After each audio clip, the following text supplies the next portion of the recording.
Assim como outras linguagens da arte, o tempo e o movimento eles são levados muito em consideração quando a gente fala sobre diferentes estilos de dança que surgiram, né, e continuam surgindo ao longo do tempo. Alguns deixaram de existir e outros permanecem até os dias atuais, de um jeito ou de outro. As razões que fazem um passo de dança ter uma forma, um ritmo e uma dinâmica específica está ligado à época ou lugar em que ele foi criado. O balé, por exemplo, ele é um estilo de dança que ficou muito conhecido. Ele surgiu na Europa lá pelo século XV e era apresentado para entreter os reis e nobres. O balé clássico, né, termo balé, tem a sua origem com relação ao bailar, ao termo clássico e é associado a várias manifestações. Geralmente relacionado à ideia de tradição. Ele nasceu na Itália e o balé clássico ele foi levado para a França lá mais ou menos no século XVI pela italiana Catarina de Médici, em torno de 1519 e 1589, quando ela se tornou rainha da França ao se casar com o rei francês Henrique II, em 1519 e 1559. A partir dessa época, o balé deixou de ser realizado só nos palácios e aí ele passou a ser apresentado também nos teatros.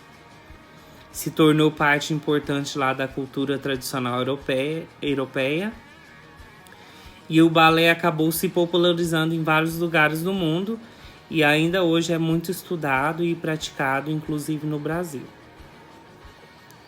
O balé clássico, ele tem seu momento mais importante, o movimento, na verdade, ele chega ao seu máximo, né, o máximo da sua forma, por exemplo, quando se é feito um movimento de se esticar nas pontas dos pés.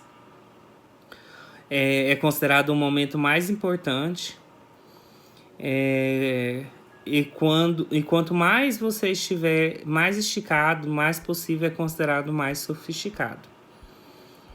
Para fazer esse passo é utilizada a sapatilha de ponta,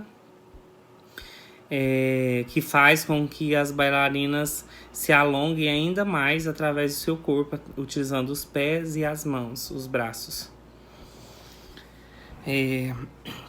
Outra característica específica desse estilo de dança é que os movimentos do torso têm poucas variações.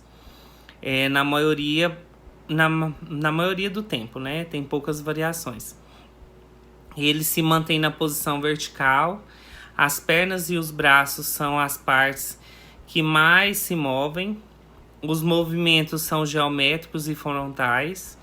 Quase sempre o bailarino se mantém de frente para a plateia e ele procura criar com o seu corpo linhas e formas as mais perfeitas possíveis, retas ou curvas, a partir do espaço, utilizando cada vez mais o espaço que ocupa, né, e elevando ainda mais o nível do balé, sendo muito mais utilizável no nível alto e também no nível médio e mais ainda no nível baixo. Para que vocês entendam um pouco o que são os níveis são o seguinte: os níveis dizem respeito à altura que o corpo ocupa no espaço.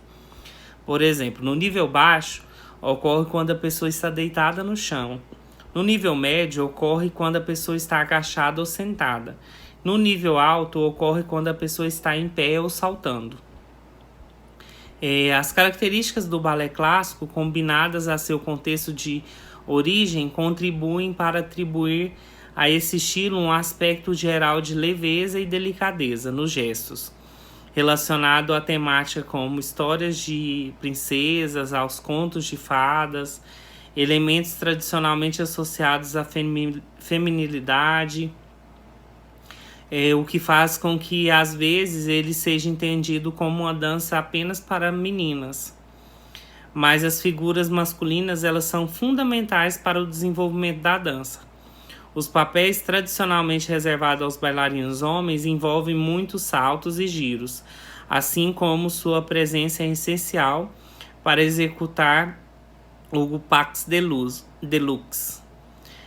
que é um passo de dois em francês, dança que pode acontecer a dois entre homens e mulheres.